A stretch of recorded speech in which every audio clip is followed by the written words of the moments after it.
Part 3 is going to demonstrate and explain the modules Woggle, Split, Utility, and Sequences, the latter meaning the different ways of integrating the sequencer in a patch. In Part 4, it's all about patching. I introduce some basic and generally important patching rules, as well as the underlying voltages and their meaning for our patching activities, followed by showing and explaining a bunch of basic patches. Part 5 may well be called the Patch University, as I introduce and analyze more than only a couple of quite advanced patching techniques with the Volca Modular. In Part 6, I show you how to integrate the Volca Modular in the Eurorack world, and I really mean integrate, not just using it parallel with your Eurorack setup. The matter of alternative power supplies, not only for one Volca and not only for Volcas at all, finishes this series. On one hand, I have to make my living from producing things like this here, and on the other hand, I want you all to make profit from what I had to learn on my own. That's a dilemma. I try to solve it like this. All 6 parts are produced, they are finished, but I'll upload them one after the other, waiting always 3 weeks before I'll publish the next one. And if you'd like to get them all now and at once and support my work, please donate $9. The donate link is down in the descriptions. I'll send you the download links to all 6 parts then. Thank you for supporting my work. There are some global parameters, 2 of which, the sequencer's tempo range and resetting the machine to factory settings, we met in part 2. Let me introduce the others before I continue talking about the modules, which I didn't mention in part 1 yet. To change a global parameter, I press the function button while the machine is still switched off, so I switch it off now. Hold the button and switch the machine on. So I do so. The play and the record button are blinking now. Now I can choose the parameters I want to change. They are lying below these keys, and after changing it, I have to approve it with playing by pressing the record button, or in the last minute I may make up my mind and let everything as it is. Then I cancel all the changes, the chosen changes here on the keyboard by pressing the play button.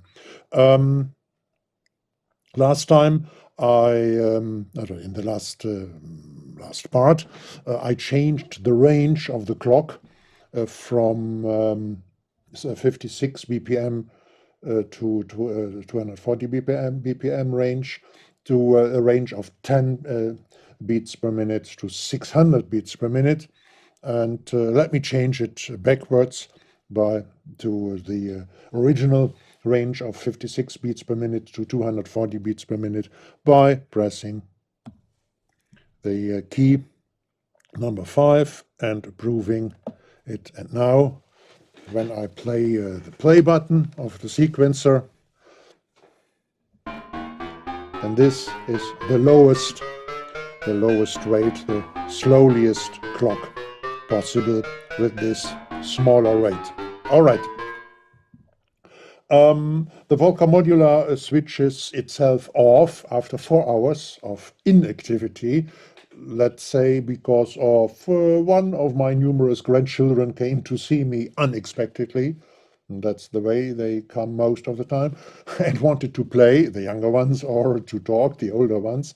I might have recorded the one sequence, including the best motion or tweaking of all times, without writing it into a memory location. All my work would be gone after the automatically switching off of the machine. But help is near. I can switch off this auto-off function. It's a global parameter, and key number 1 is the answer to unexpected visits of grandchildren.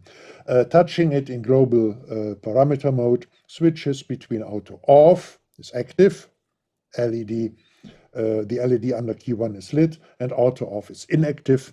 LED isn't shining. So let me try whether it's active or inactive. Function, and the LED is shining, the LED is lit.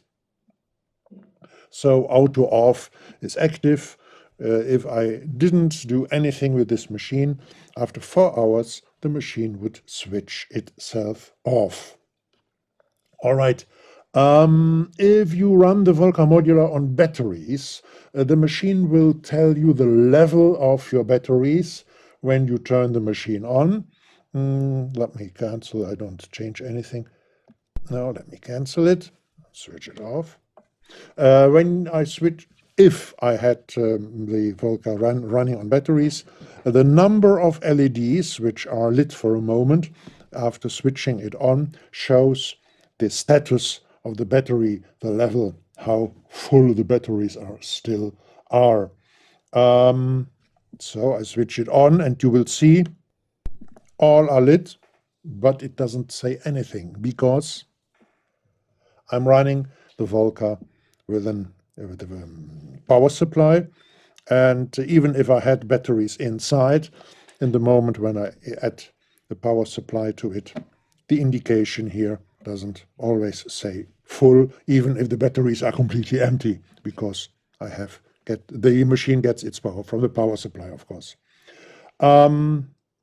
The Volca Modular will also indicate a wrong battery status if it's switched to the wrong type of batteries. If you are using nickel metal batteries, then switch to this type by touching key number 2. And in parameter mode, global parameter mode, and the LED below key 2 will lit up. Otherwise, touch key 2 to switch to alkaline batteries and the LED goes off. So let me demonstrate even this function, switching on, and then now I'm on metal, nickel metal batteries. The LED is lit, and now I'm back to alkaline batteries, but I don't use batteries at all. Let me switch it off. Well, the sync polarity and sync input-output. I'm going to talk about the meaning and corresponding applications of all aspects of the sync functionality in part 6 of this series, when I show how to integrate the Korg Volca Modular in a larger modular system, Eurorack or others. But let me show how to switch the sync function to the status you will need.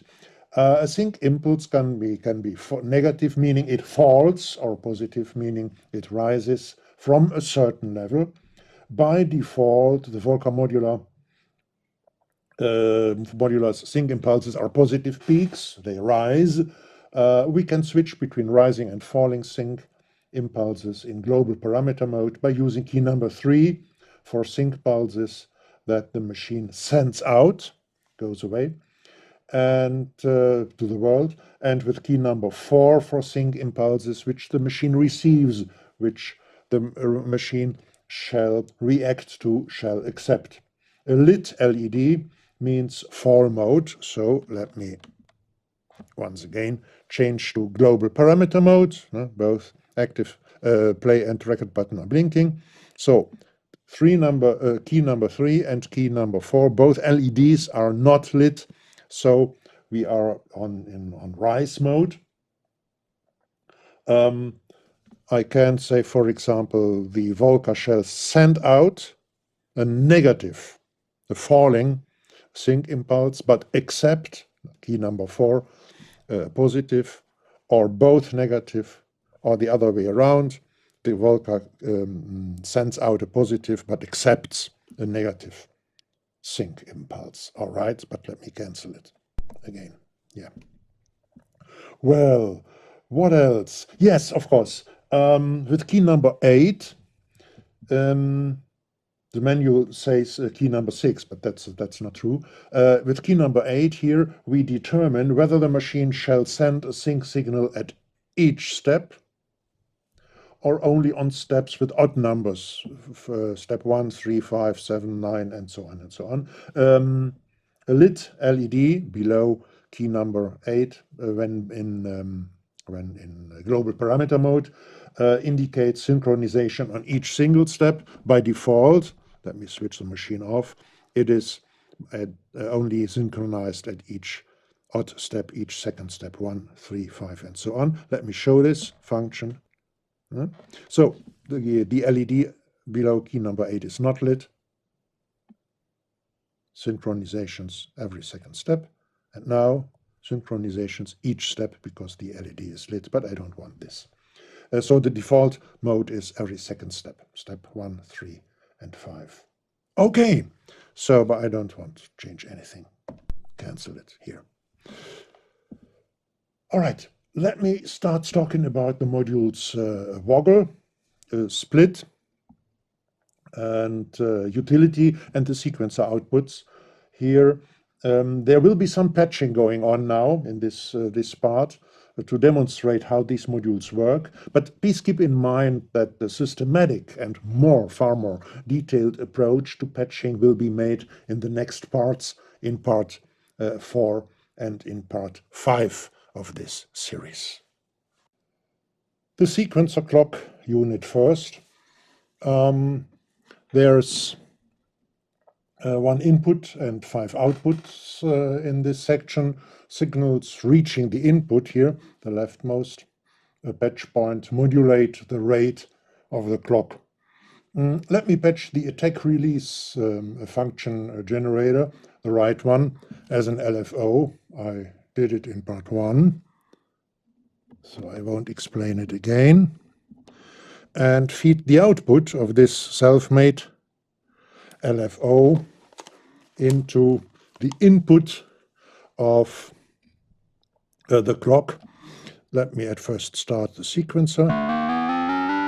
That's too loud.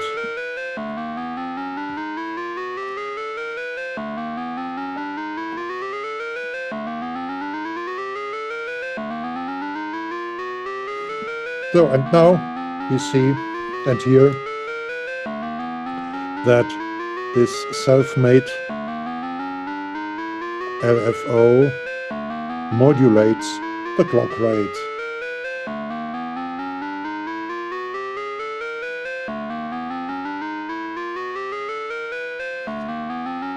Yeah, all right, let's stop it. Next to this input, let me put away the patch cables. There are 3 division outputs, each 4th step, 3rd step, and second step. These outputs send a gate signal each 2nd, 3rd, and 4th step. Let me use these signals. I'll take the one which is generated each 4th step, this one here, to open the right low-pass gate. So here, feed in the right low-pass gate. And where in this right low-pass gate, I feed in the modulator's sound, which I normally don't hear.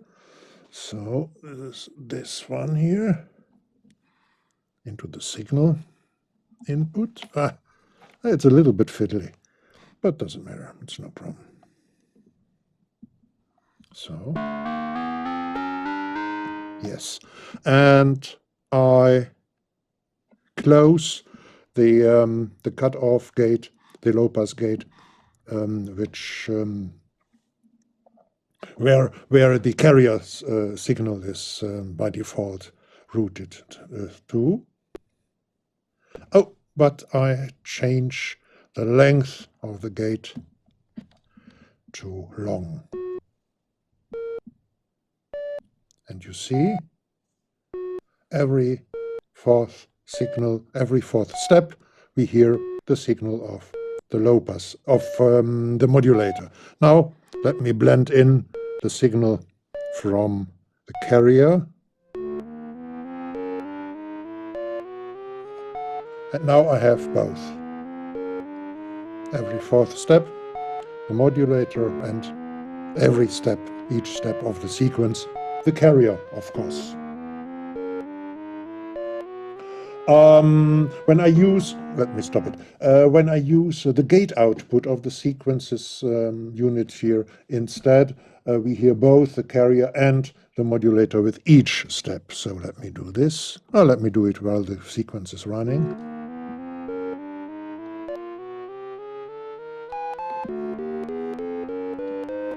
So, only the modulator, only the carrier.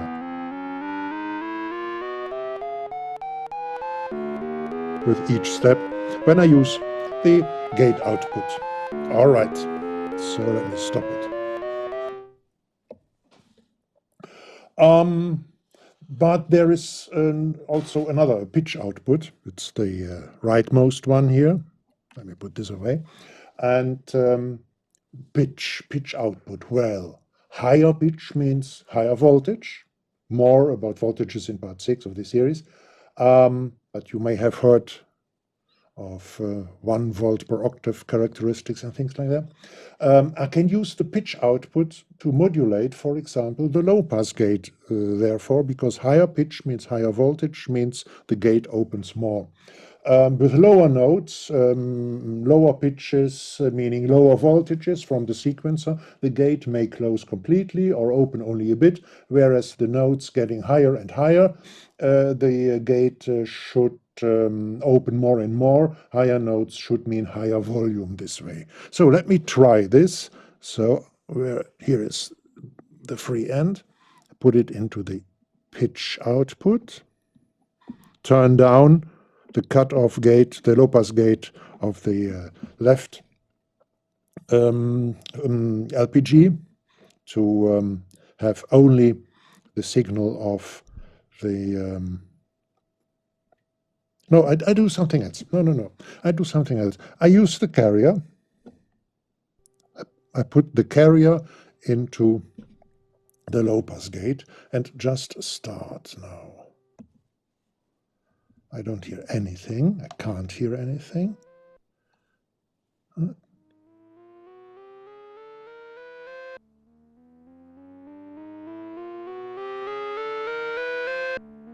But I think things are proved. The higher the note, the higher the volume.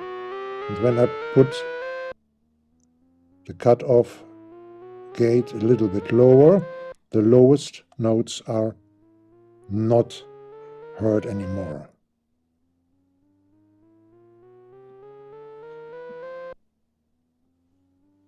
Putting the cutoff frequency and the gate a little bit offset a little bit higher.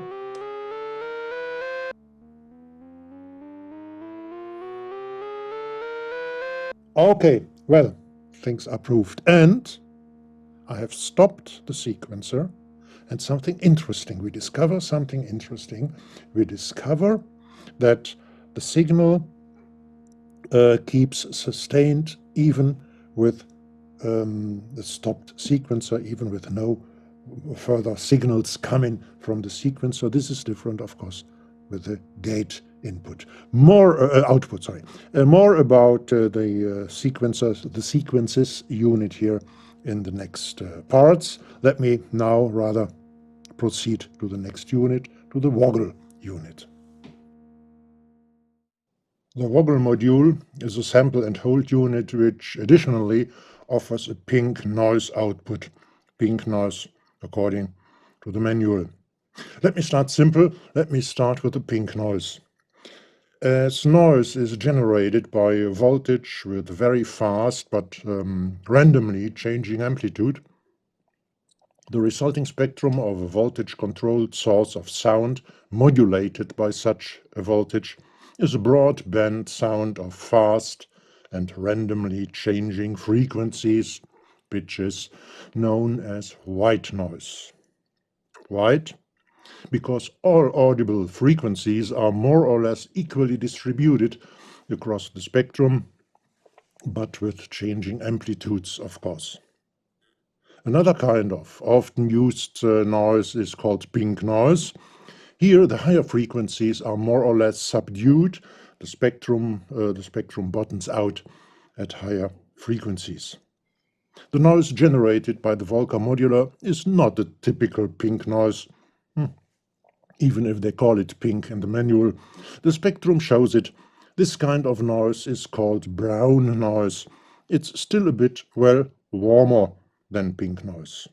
Let's listen to these three types of noise.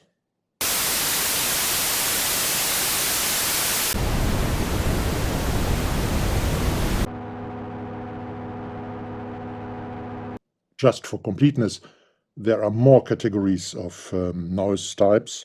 For example, blue noise, which contains emphasized high frequencies, and others, all of which have their typical area of application in sound design, a matter which could fill more than one video tutorial. Some words about how the Woggle module, how essentially every sample and hold module works. Well, there are at least two inputs. With the Woggle module, there are exactly two inputs, one of which a signal is fed in, whereas the other input receives trigger signals. Always, when the unit gets a trigger signal, it takes a sample, a snapshot of the amplitude of the signal which lies at the other input and holds, stores that amplitude. Amplitude? Well, that's a voltage, right? This stored amplitude, this stored amount of voltage, lies at the unit's output and can be used to modulate any other voltage dependent module, voltage-controlled amplifiers, voltage-controlled oscillators, and so on. When the signal, which the unit takes the snapshots from, is a regular one, for example a saw wave, the series of voltages at the output is more or less regular too. It's quite predictable. But when the signal isn't a regular one, for example noise, then we get seemingly random voltages at the output of the sample and hold unit. The Woggle module offers two different outputs. The voltage at the upper one jump from value to value, always when a new trigger input makes the unit take a new snapshot, a new voltage sample. And the voltage at the lower one, the output of the lower one, there the voltage smoothly slide to the new sampled voltage generated by a new trigger impulse. So here the upper one is jump and the lower one is slide. The signal the snapshots are taken from comes from the Volca modular's internal noise generator by default.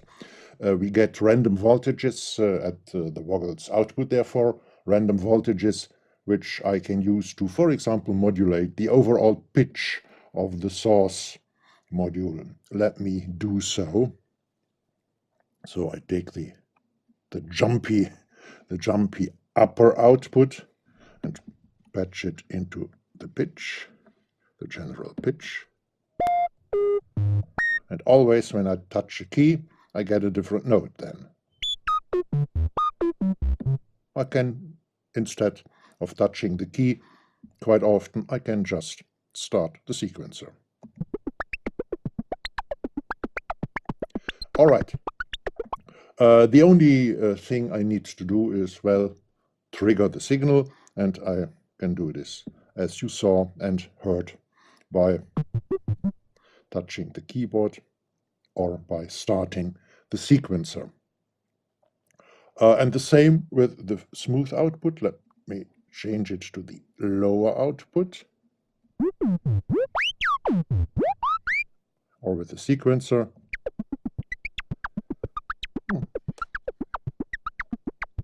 Let's slow it down. And the jumpy output again.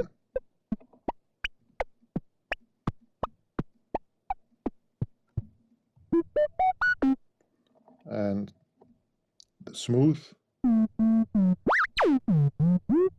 All right. Now I want to replace the noise and substitute it by something more regular. For example, a saw wave like signal upward saw or downward saw. I built our in-between well-known LFO from the left function generator. So let me do this, patch input to output of the trigger signal. And I feed its output to the signal input, positive output, to the signal input of the Woggle unit. So by doing so, I replace the noise as a sample source. So, and let me at first use the jumpy output and patch it to the overall pitch of the source generator. And you see and hear the output is getting more regular. Let's start the sequencer.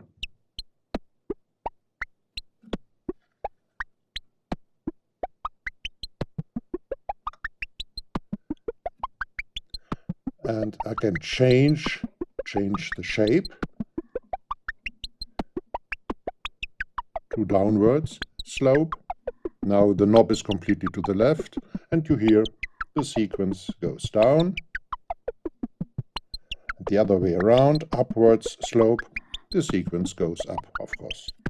Let's try different frequencies of the LFO here.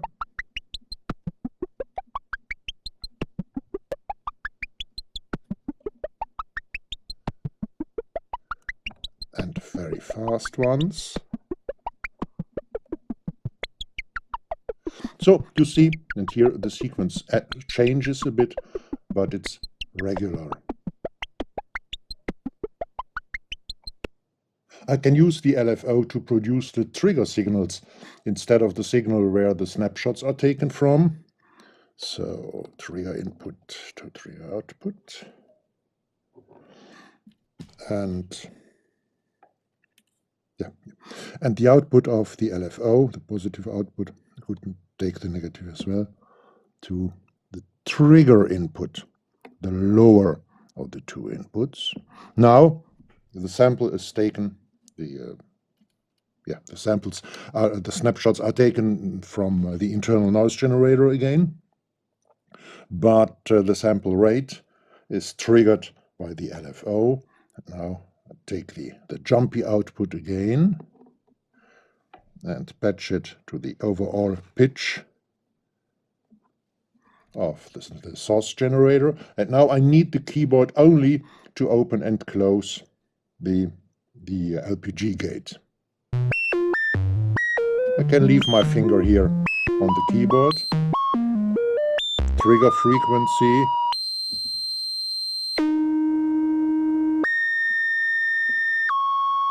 Or higher trigger frequency.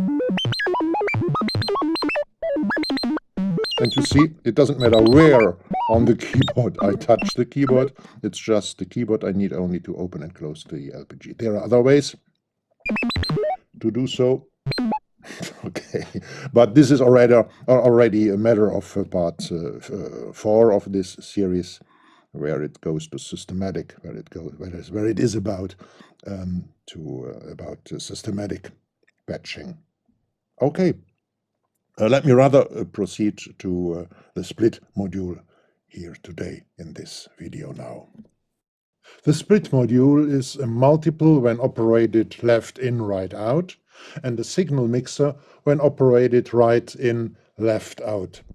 This means I can use one and the same signal to modulate more than one target, or the other way around. I can mix more than one signal together and use the mixed signal to modulate a target module. Let's operate the split module as a multiple now.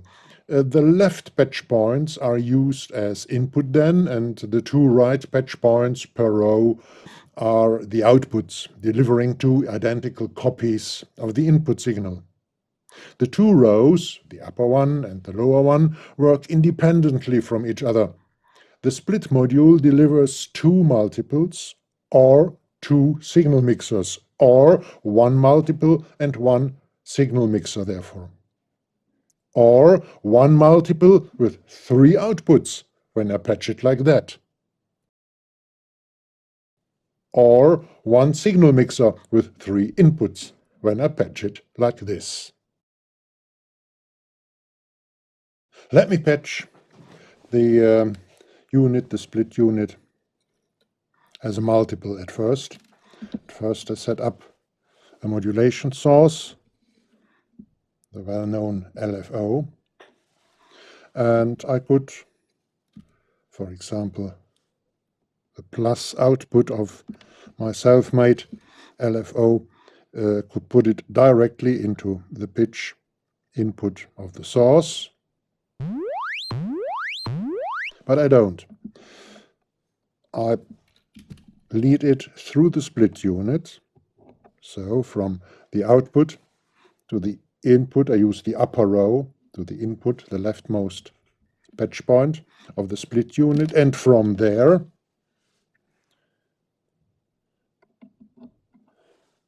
to the pitch input. The result is the same as before. Yeah, so only that now the signal from the LFO is led through the split unit here. And now I take the second output of the upper row and insert it into the amount input of the space unit. And now the reverb or space amount should increase or decrease according to the LFO, as well as does the pitch of the source.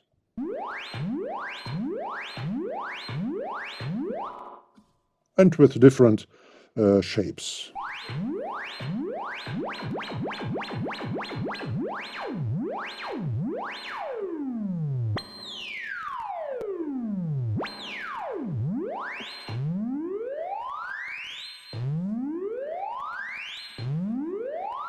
All right.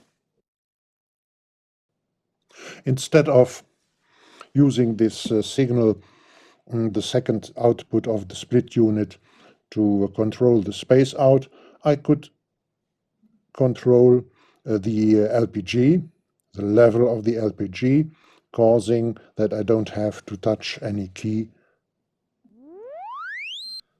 because now the LFO changes the pitch, as well as at the same time the gate opens and closes the gate of the LPG, and both work parallel. Now I want both, or I want both at the same time. So I want the signal not only to the signal from the LFO not only to modulate the pitch and the LPG, the gate of the LPG, but also, as before, the space out. So I need 3 outs. What I do is I have taken already the output of the split which I had patched to the LPG, and patch it to the lower row's input, so the leftmost patch point of the lower row.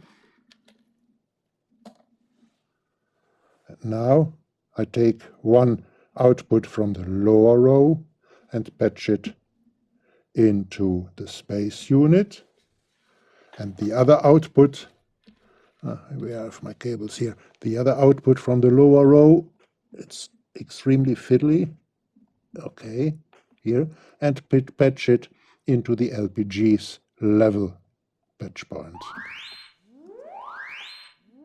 And now my LFO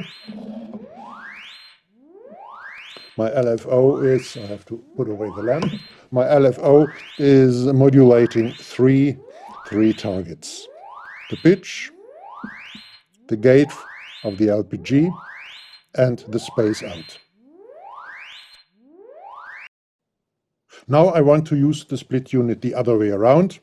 I want it to work as a modulation signal mixer. One of the modulation signals should again be our LFO. So I put its output, but now I put it into one of the right patch points of the split unit, which so far had worked as an output. Now I use it as an input. First, let me patch the leftmost former input, now output, again to the pitch unit, to the pitch patch point of the source unit and control. Yeah, okay. But I want this signal to be mixed with the carrier's signal. So I take the carrier output, the second rightmost one of the source unit, and put it into the second or the middle patch point of the split unit, which now I use as a second input. So I have here the input from the LFO, here the input from the modulator signal, and this signal goes out and modulates the pitch input of the source unit, both together.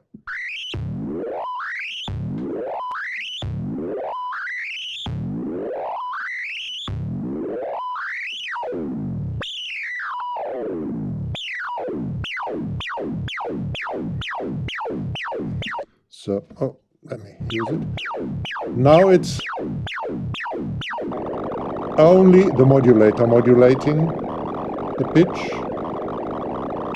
both the LFO and the modulator, and now only the LFO modulating the pitch, and now both again.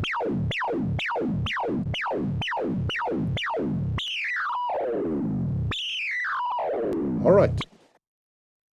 The utility module is quite nifty thing. It's a signal mixer and a signal mixer with attenuator and an attenuator only and a fixed voltage generator without or with attenuator.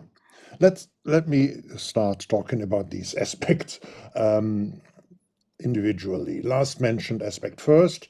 When there isn't anything patched in input B, this the middle patch point here, this input delivers a fixed voltage up to 3.3 volt to the mixer with the attenuator knob completely turned to the right. It's 3.3, otherwise it's of course 0. In case there isn't patched anything in input A either, so the uppermost input of these three, I can use this constellation to tune, for example, to tune the machine manually by patching the A plus B times C output to the pitch input of the source module. Let me do so. So I pitch it here in and here to the pitch input. And now I hit a key and turning this knob means increasing the fixed voltage and going down again. And now listen carefully what happens when I turn it completely to the left, completely to 0. And again. It jumps to the pitch of the key I have pressed here, and this is by turning because by turning the attenuator knob completely to the left, I do not only attenuate the signal to 0, for example, or the fixed voltage to 0 in my example here, but I switch the whole utility module off, completely off, meaning it's like nothing were patched to and from it at all. And here the source module delivers the pitch of the touched key of the keyboard again, because this is as if not existing. Once again, this is the key I touch. You hear the pitch. Now I switch the unit on, starting with the lowest voltage it delivers, lowest fixed voltage. I go higher, higher, higher, higher, higher, higher, and down again to the lowest possible.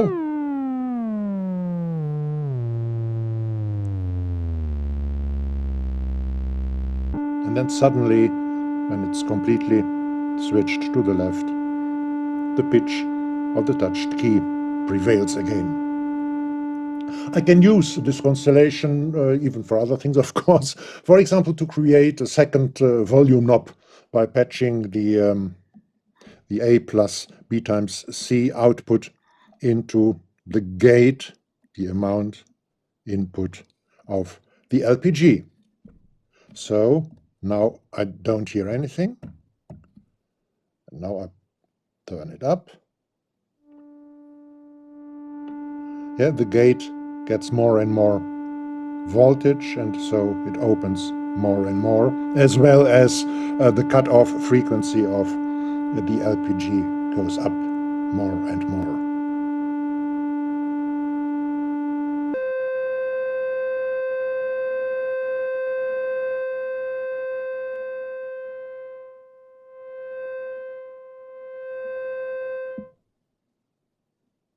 I can add a fixed voltage to a signal that is patched in input A, for example an LFO.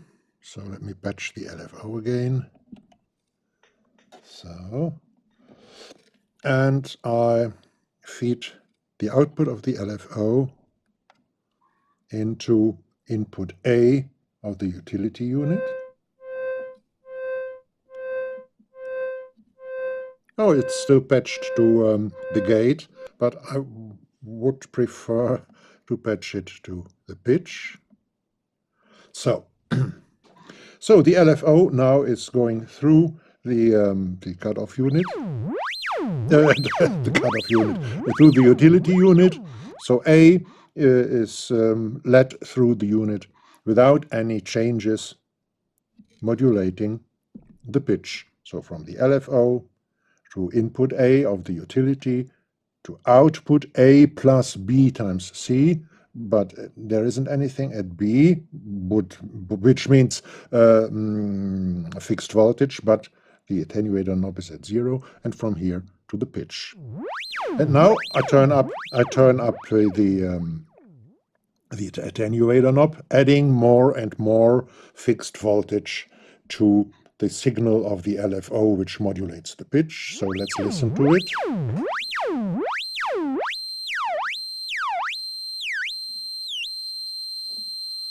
Yeah, and that's interesting, of course. Let me go back again.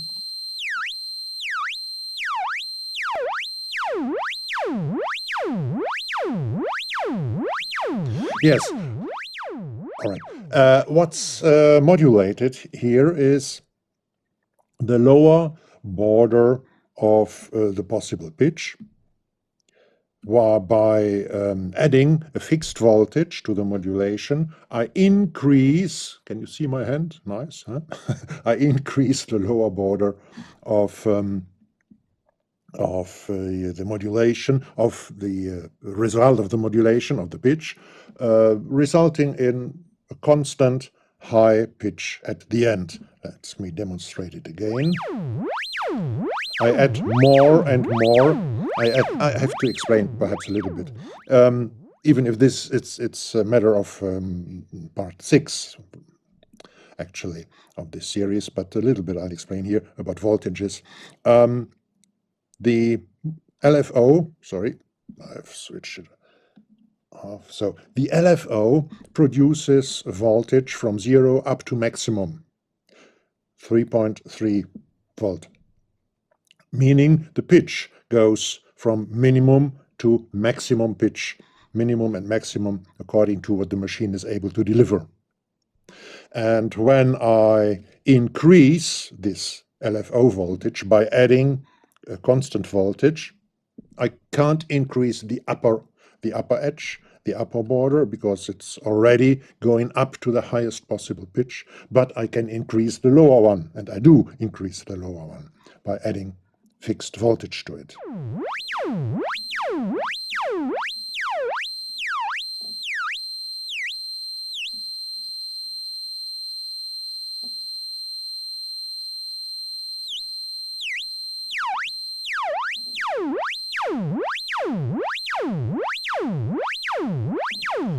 Okay. Instead of adding voltage to the signal, I can subtract fixed voltage by using the lower output, A minus B times C. Let me patch it in here. And turning up means, as you listen, as you hear,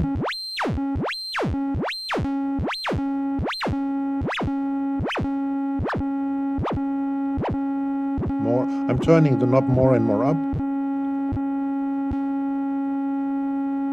And now down again.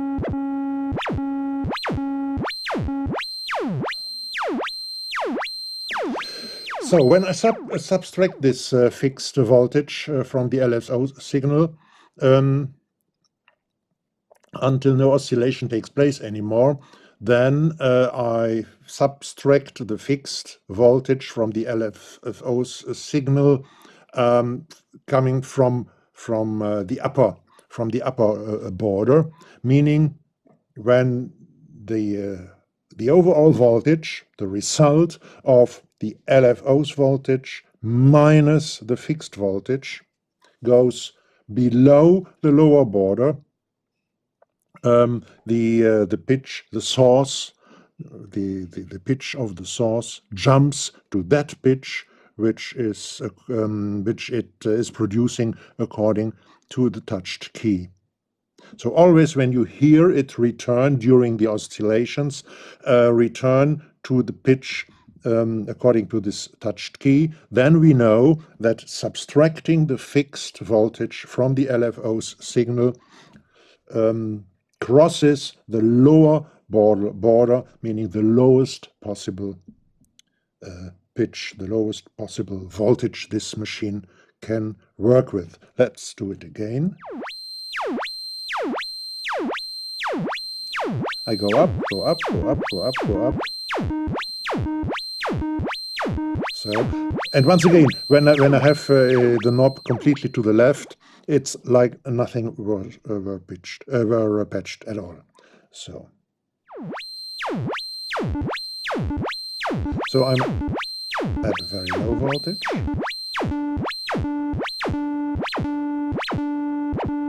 I'm subtracting more and more, and now I'm subtracting so much of such an amount of voltage that it never reaches the lower border. It's always below the lowest possible pitch, and so I get the pitch from the key I touch here. When I reduce the voltage, which I subtract, then the oscillation can take place.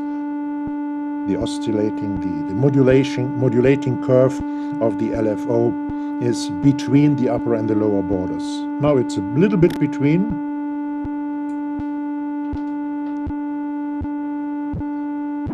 And reducing the curve of the LFO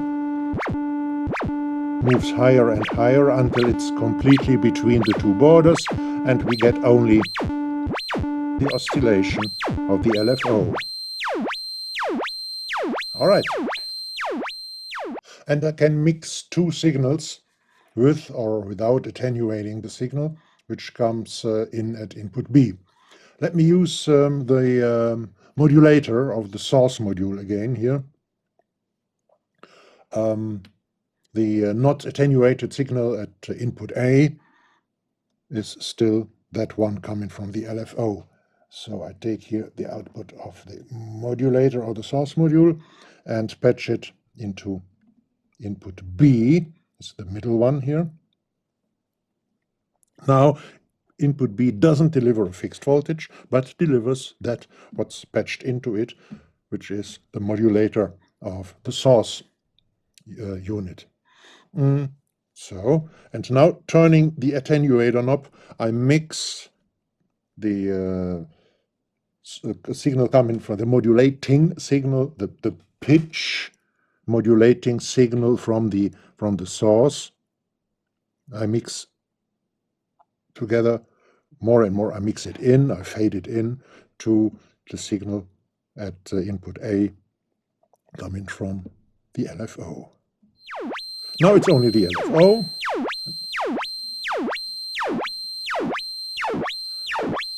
Now the signal from the source module here coming more and more in. When I turn the knob, the attenuator knob, more and more to the right.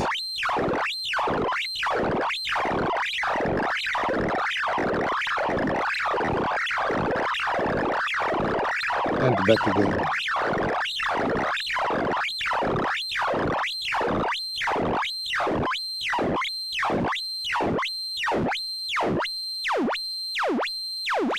Instead of adding, I see I have not changed the patching here. All the time what we have heard now is subtracting the signal from the source's modulator, subtracting this signal from the LFO's signal here. Now I patch it to the upper output of the utility unit to add it at last.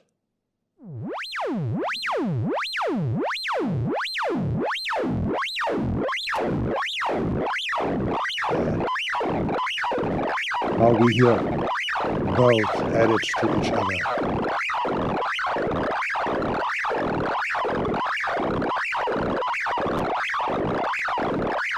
And back again.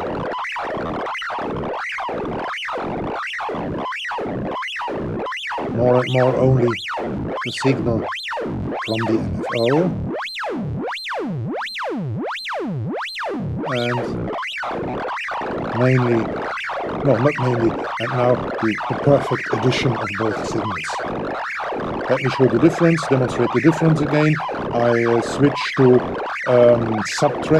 subtracting mode, meaning the signal from the modulator of the source unit now will subtract from the LFO signal.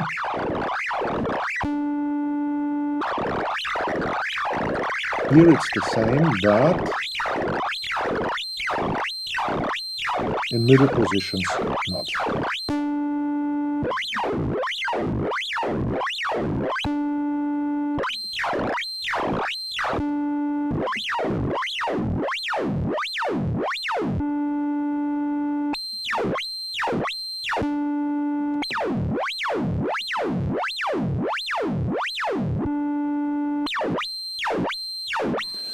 All right. Yeah, okay. And with that said, I'm at the end of this part. Thank you for watching. I'll do more of these patching kinds and more of no, I have forgotten something. Yes, of course. Instead of turning the attenuator knob manually, I can of course patch a signal in input C. This is the lowest one of these three inputs, and then from somewhere, even from somewhere outside of the Korg Volca Modular, as we will see in part number 6, I can automatically change the attenuation by external signals or by signals coming here from this machine. But this is a matter of the next two parts, parts 4 and parts 5. Yeah, and now indeed I have reached the end of today's video. Once again, thank you for watching and see you in part 4.